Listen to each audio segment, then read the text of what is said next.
नमः शिवाय। नमस्कार दोस्तों, मेरे चैनल व्रत एवं कथा में आपका स्वागत है।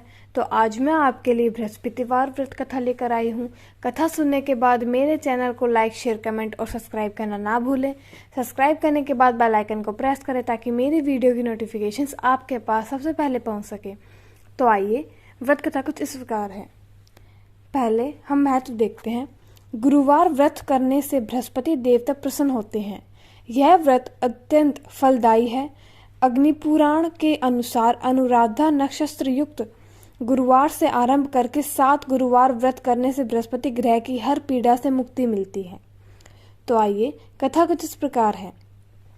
प्राचीन समय की बात है। एक नगर में एक बड़ा व्यापारी रहता था। वह जहाजों में माल लदवाकर दूसरे देशों में भेजा करता था। वह जिस प्रकार अधिक धन कमाता था उसी प्रकार जी खोलकर दान भी करता था, परंतु उसकी पत्नी अत्यंत कंजूस थी। वह किसी को एक दमड़ी भी नहीं देना चाहती थी। एक बार सेठ जब दूसरे देश व्यापार करने गया तो पीछे से बृहस्पति देव ने साधु वेश में उसकी पत्नी से भिक्षा मांगी। व्यापारी की पत्नी बृहस्पति देव से बोली, हे साधु महाराज, मैं इस दान और पुण्य से तंग आ गई हूँ। आप कोई ऐसा उपाय बताएं जिससे मेरा सारा धन नष्ट हो जाए और मैं आराम से रह सकूं। मैं यह धन लुटता हुआ नहीं देख सकती। बृहस्पति देव ने कहा, हे देवी, तुम बड़ी विचित्र हो। संतान और धन से कोई दुखी होता है? अगर अधिक धन है तो इसे शुभ कार्यों में लगाओ। कुंवारी कन्याओं का विवाह कराओ। विद्यालय और बाग बगीचों का निर्माण करो। ऐसे पुण्य कार्य करने से तुम्हारा लोक प्रलोक सार्थक हो सकता है। परंतु साधु की इन बातों से व्यापारी की पत्नी को खुशी नहीं हुई। उसने कहा, मुझे ऐसे धन की आवश्यकता नहीं है जिसे मैं दान दूं। तब बृहस्पति देव बोले, यदि तुम्हारी ऐसी इच्छा है तो तुम एक उपाय करना। 7 बृहस्पतिवार घर को गोबर से लीपना, अपने केशों को पीली मिट्टी से धोना, केशों को धोते समय स्नान करना, व्यापारी से हजामत बनाने को कहना, भोजन में मांस मदिरा खाना, कपड़े अपने घर धोना। ऐसा करने से तुम्हारा सारा धन नष्ट हो जाएगा। इतना कहकर बृहस्पति देव अंतर्ध्यान हो गए। व्यापारी की पत्नी ने जब बृहस्पति देव के कहे अनुसार 7 बृहस्पतिवार वैसा ही करने का निश्चय किया। केवल 3 बृहस्पतिवार बीतते थे कि उसी समस्त धन संपत्ति नष्ट हो गई और वह परलोक सिधार गई। जब व्यापारी वापस आया तो उसने देखा कि उसका सब कुछ नष्ट हो चुका है। उस व्यापारी ने अपनी पुत्री से सांत्वना दी और दूसरे नगर में जाकर बस गया। वहां वह जंगल से लकड़ी काट कर लाता और शहर में बेचता। इस तरह वह अपना जीवन व्यतीत करने लगा। एक दिन उसकी पुत्री ने दही खाने की इच्छा प्रकट की, लेकिन व्यापारी के पास दही खरीदने के पैसे नहीं थे। वह अपनी पुत्री को आश्वासन देकर जंगल में लकड़ी काटने चला गया।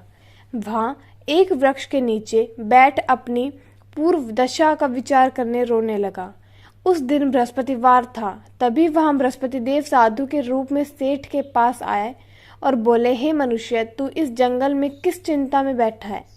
तब व्यापारी बोला, हे महाराज, आप सब कुछ जानते हैं। इतना कहकर व्यापारी अपनी कहानी सुनाकर रो पड़ा।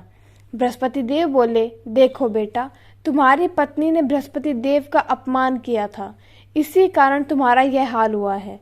लेकिन अब तुम किसी प्रकार की चिंता मत करो। तुम गुरुवार के दिन बृहस्पति देव का पाठ करो। 2 पैसे के चने गुड़ को लेकर जल के लोटे में शक्कर डालकर वह अमृत और प्रसाद अपने परिवार के सदस्यों और कथा सुनने वालों में बांट दो। स्वयं ही प्रसाद और चरणामृत लो। भगवान तुम्हारा अवश्य कल्याण करेंगे। साधु की बात सुनकर व्यापारी बोला, महाराज, मुझे तो इतना भी नहीं बचता कि मैं अपनी पुत्री को दही लाकर दे सकूं। इस पर साधु जी बोले, तुम लकड़ियां शहर में बेचने जाना। तुम्हें लकड़ियों के दाम पहले से चुगने मिलेंगे, जिससे तुम्हारे सारे कार्य सिद्ध हो जाएंगे। उसने लकड़ियां काटी और शहर में बेचने के लिए चल पड़ा। उसकी लकड़ियां अच्छे दाम में बिक गई, जिससे उसने अपनी पुत्री के लिए दही लिया और गुरुवार की कथा हेतु चना गुड़ लेकर कथा की और प्रसाद बांटकर स्वयं ही खाया। उसी दिन से उसकी सभी कठिनाइयां दूर होने लगी, परंतु अगले बृहस्पतिवार को वह कथा करना भूल गया। अगले दिन वहां के राजा ने एक बड़े यज्ञ का आयोजन कर पूरे नगर के लोगों के लिए भोज का आयोजन किया। राजा की आज्ञा अनुसार पूरा नगर राजा के महल में भोजन करने गया, लेकिन व्यापारी व उसकी पुत्री तनिक विलंब से पहुंचे, अतः उन दोनों को राजा ने महल में ले जाकर भोजन कराया। जब वे दोनों लौटकर आए तब रानी ने देखा कि उसका खूंटी पर टंगा हार गायब है। रानी को व्यापारी और उसकी पुत्री पर संदेह हुआ कि उसका हार उन दोनों ने ही चुराया है। राजा की आज्ञा से उन दोनों को कारावास की कोठरी में कैद कर दिया गया। कैद में पकड़कर दोनों अत्यंत दुखी हुए। वहां उन्होंने बृहस्पति देवता का स्मरण किया। बृहस्पति देव ने प्रकट होकर व्यापारी को उसकी भूल का आभास कराया और उन्हें सलाह दी कि गुरुवार के दिन कैदखाने के दरवाजे पर तुम्हें 2 पैसे मिलेंगे, उनसे तुम चने और मुनका मंगवाकर विधि पूर्वक बृहस्पति देवता का पूजन करना, तुम्हारे सब दुख दूर हो जाएंगे। बृहस्पतिवार को कैदखाने के द्वार पर उन्हें 2 पैसे मिले। बाहर सड़क पर एक स्त्री जा रही थी। व्यापारी ने उसे बुलाकर गुड़ और चने लाने को कहा। इस पर वह स्त्री बोली, मैं अपनी बहू के लिए गहने लेने जा रही हूँ, मेरे पास समय नहीं है। इतना कहकर वह चली गई। थोड़ी देर बाद वहां एक और स्त्री निकली। व्यापारी ने उसे बुलाकर कहा कि हे बहन, मुझे बृहस्पतिवार की कथा करनी है, तुम मुझे 2 पैसे का गुड़ चना ला दो। बृहस्पति देव का नाम सुनकर वह स्त्री बोली, भाई मैं तुम्हें अभी गुड़ चना लाकर देती हूँ।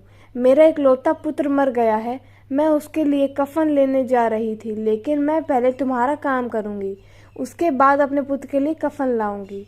वह स्त्री बाजार से व्यापारी के लिए गुड़ चना ले आई और स्वयं भी बृहस्पति देव की कथा सुनी। कथा के समाप्त होने पर वह स्त्री कफन लेकर अपने घर गई। घर पर लोग उसके पुत्र की लाश को राम राम नाम सत्य है कहते हुए शमशान ले जाने लगे। स्त्री बोली, मुझे अपने लड़के का मुख देख लेने दो। अपने पुत्र का मुख देखकर उस स्त्री ने उसके मुंह में प्रसाद और चरणामृत डाला। प्रसाद और चरणामृत के प्रभाव से वह पुनः जीवित हो गया। पहली स्त्री जिसने बृहस्पति देव का निरादर किया था, वह जब अपने पुत्र के विवाह हेतु पुत्र वधू के लिए गहने लेकर लौटी और जैसे ही उसका पुत्र घोड़ी पर बैठकर निकला, वैसे ही घोड़ी ने ऐसी उछाल मारी कि वह घोड़ी से गिरकर मर गया। यह देख स्त्री रो रोकर बृहस्पति देव से क्षमा याचना करने लगी। उस स्त्री की याचना से बृहस्पति देव साधु वेश में वहां पहुंचकर कहने लगे, देवी तुम्हें अधिक विलाप करने की आवश्यकता नहीं है, यह बृहस्पति देव का अनादर करने के कारण हुआ है। तुम वापस जाकर मेरे भक्त से क्षमा मांगो, कथा सुनो, तभी तुम्हारी मनोकामना पूर्ण होगी। जेल में जाकर उस स्त्री ने व्यापारी से माफी मांगी और कथा सुनी। कथा के उपरांत वह प्रसाद और चरणामृत लेकर अपने घर वापस गई। घर आकर उसने चरणामृत अपने पुत्र के मुख में डाला। चरणामृत के प्रभाव से उसका पुत्र भी जीवित हो उठा। उसी रात बृहस्पति देव राजा के सपने में आए और बोले, हे राजन, तूने जिस व्यापारी और उसके पुत्री को जेल में कैद कर रखा है वह बिल्कुल निर्दोष है। तुम्हारी रानी का हार वहीं खूंटी पर टंगा है। दिन निकला तो राजा रानी ने हार खूंटी पर लटका हुआ देखा।